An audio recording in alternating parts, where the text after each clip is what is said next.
My question to you is, I think both those teams have question marks, right? If those are the Big Ten front runners, I think it's a weaker league, at least at the top. Which team, though, do you have more questions about, Indiana or Illinois? I think it's not even close. I have more questions about Illinois. And part of that's just the makeup of this team. They lost a lot, right? And it's not, and it's more having questions about the actual team itself and how they're going to mesh. That's more of those are where most of my questions lie.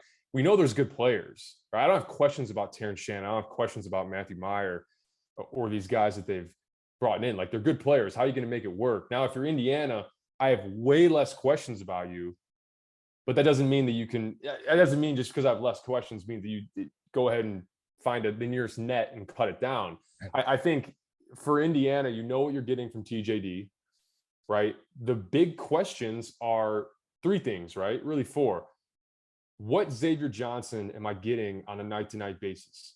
And if it's a good one, then they're going to be in a really good position to finish in that top four in the league. He's going to help propel that.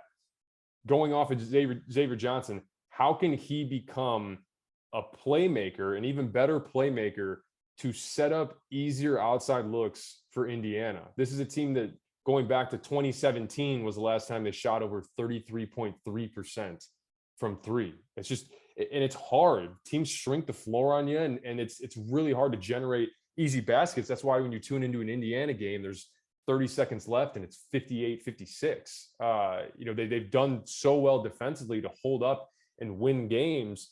But the third part of that is, can you continue to defend the way you've defended over the years? And then really the last part is, the question marks that you may have are surrounded by these really highly touted freshmen with Hutch, Fino, and Renew that are coming in that are, I think as you look, if you want to bring Indiana up a level from a 9-11 Big Ten team that they were last year, it's okay. We have those same pieces, and we're adding two potential, game changers that are freshmen. So I don't necessarily understand the whole Big Ten runs through Bloomington. I think it kind of feels like it's just, resorting to a default of just, I know 91% of these guys or the scoring that they're bringing back, but it's 91% of 9 and 11. So what can we get? What can we really get? And then, like I said, with Illinois, less questions about the players, much more questions about how they make this fit. Who's going to step up where, who's going to lead. Those are really where the questions lie for me. I look at it this way. I think Indiana has the higher floor, certainly, right? I mean, they're going to play defense. They're the number one defense in the Big Ten last year. Trace Jackson Davis, Race Thompson, they got length on the perimeter. And as you said, Xavier Johnson, man, he was a roller coaster ride last year, but when he's good, he's one of the better guards returning in the Big Ten, which again says a lot about the Big Ten this year. But like, they have a decently high floor that they're going to make the tournament. Like, there's no doubt they're making the tournament. But I do have the issue of they're the no doubt top 10 team in the league or in the country, because we saw this team last year and they had a good week or two, right? And they just got blown out in the NCAA tournament by 30 points. I think Illinois has the higher ceiling once we get to tournament time. I just think they can play in so many different ways. I think Indiana is going to have to plot out games. Unless they just have Tamar Bates turn into a great three-point shooter this year, Miller Kopp all of a sudden goes back to shooting 40% from three. You got to be able to make threes, and you got to be able to play make. And I just have huge questions about whether this team can shoot well enough. But I do know they'll play defense, especially under Mike Woodson. Mike Woodson's a really good defensive coach. Illinois, I think, is going to go through a lot more swings, ups and downs. But I think at times this year, there's going to be some people who look at Illinois and say, that's a dark horse Final Four team with the way they play, because they might blow out some team no one expects them to by 20 points. But then I think they're going to have like a game they shouldn't lose, like to Minnesota or something like that. And people are going to be like, man, this team can lose in the first round of the NCAA tournament. So I think Illinois is as deep and as talented as any team. But as you said, Mike, who's their number one guy? I know TJD is the number one guy. And is that good enough to win a Big Ten? I don't know, because I wish he was the number two on the team, but he is the him and Hunter Dickinson and Zach Eater, the best players returning.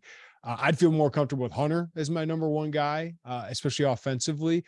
But like Illinois, all these guys have been threes or fours or have not played at the college level before. So I think both have huge questions. But if I'm gambling on who goes farther in the tournament, I'd probably go Illinois. If I'm gambling who's more likely to win 13, 14 Big Ten games, it might be Indiana, but I just got to know if they shoot. I don't know if they're going to be able to shoot. Yeah, and it's interesting too. I think anytime as somebody that graduated from Illinois, covers a little bit of Illinois, it's like anytime you say something about Indiana, like I'm saying this, apart from Illinois. I can make a comment on Indiana without me saying, like, if I say Indiana, if I don't think they're going to win the league, that's not me saying that I think it's going to be Illinois. Right. I just think, when you look historically, because Jeremy, you and I were texting that one night, and I was like, I need to put down everything I'm doing and go and see who the last team that finished below 500 in the Big Ten to turn around and win the Big Ten was. If you didn't see the tweet that I put out a couple weeks ago, 1991. It's been over 30 years since a team's done that. So it's not just, Illinois, I'm Illinois and this is Indiana. It's historic, like history's not on their side for this. Ironically, it was Indiana, like I mentioned, but Calbert Cheaney, they had a pretty good crop of NBA guys in that team as well. So here's what we're doing, Mike, because the teams we're going to talk about here in a second, because they didn't make the moves necessary this offseason, we have to find a Big Ten favorite. And I don't think Illinois or Indiana should be Big Ten favorites in any year, given the question marks we're talking about. But they've had the best off seasons. Indiana's returning a lot. They have one of the best players in the country. They have young talent coming in.